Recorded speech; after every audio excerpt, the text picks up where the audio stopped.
September 21 అనేది world Alzheimer's డేగా celebrate చేసుకుంటున్నారు. సో, అల్జీమర్స్ అంటే మనం తెలుగులో చెప్పాలంటే మతిమరుపు వ్యాధి. రీసెంట్‌గా జరిగినయి.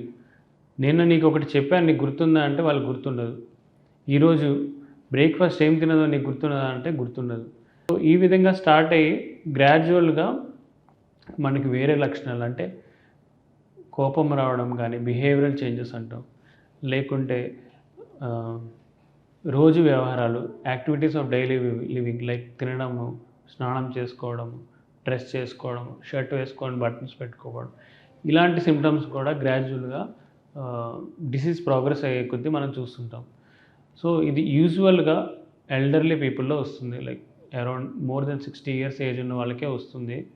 యాజ్ ఎర్లీ యాజ్ పాసిబుల్ మనం అల్జీమర్స్‌ని డయాగ్నోస్ చేస్తే అన్నెసెసరీ టెస్టింగ్ గానీ, అన్నెసెసరీ కాంప్లికేషన్స్ గానీ ఫేస్ కాకుండా మనము మన పేరెంట్స్‌ని లేకుంటే పెద్దవాళ్ళని మనం కాపాడుకోవచ్చు.